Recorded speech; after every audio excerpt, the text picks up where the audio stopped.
প্রশাসনের লোক না, এটা ফুসকাটো না, এটা আসলে ডাকাত।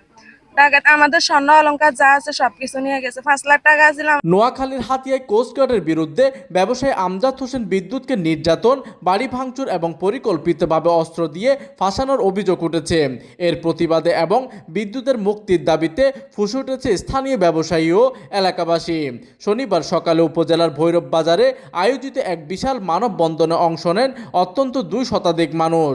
ব্যবসায়ী ও বাজার কমিটির নেতৃবৃন্দের অভিযোগ, স্থানীয় একটি ষড়যন্ত্রকারী চক্রের প্ররোচনায় প্রবাসী থেকে ব্যবসায়ী হওয়া বিদ্যুৎকে অন্যায়ভাবে বাজার থেকে তুলে নিয়ে সাজানো অস্ত্র মামলায় জড়ানো হয়েছে।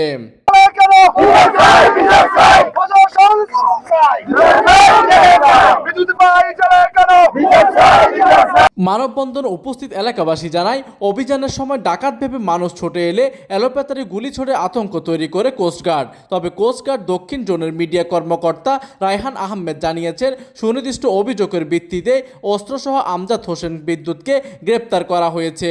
গত বৃহস্পতিবার রাতের এই ঘটনার পর এখন সুষ্ঠু এবং নিরপেক্ষ তদন্তের মাধ্যমে ব্যবসায়ী বিদ্যুতের নিঃশর্ত মুক্তি দাবি করছেন হাতিয়াবাসী। তারপরে যায় আপনার ভোলা থেকে কোর্টঘাট আসি, তাকে অতর্কিতভাবে তার দোকান থেকে উঠাই নিয়ে তাকে আপনার তার বাসা তল্লাশি করি। এরপরে আমরা শুনতেছি এখন তার মুরগার কূপের ভিতরে একটা কুচক্রি মহল, একটা কুচক্রি করি, সেখানে তার এখানে একটা আগ্নেয়াস্ত্র দিয়া তাকে গতকালকে আপনার ভিপ করা হয়েছে, গতকালকে তাকে চালান দেওয়া হয়েছে। আমরা এটা তীব্র নিন্দা জানাই বাজার কমিটির পক্ষ থেকে, এবং আমরা এটা সুষ্ঠু তদন্ত সাপেক্ষে বাংলাদেশ সরকারের কাছে, হাতিয়া থানা এবং হাতিয়া থানা প্রশাসনের কাছে, বাংলাদেশের সর্বোচ্চ প্রশাসনের কাছে আমরা এটা সুষ্ঠু তদন্ত চাই। মানে প্রশাসনের লোক না, এটা ফুসকাটো না, এটা আসলে ডাকাত।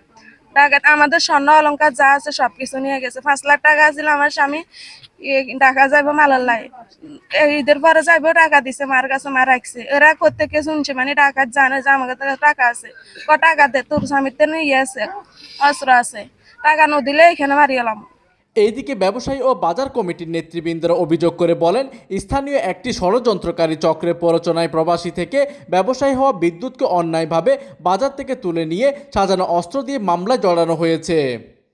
প্রতিনিধির তথ্য ও পাঠানো চিত্রে ডেস্ক নিউজ, দিগন্তের বার্তা 24, হাতিয়া।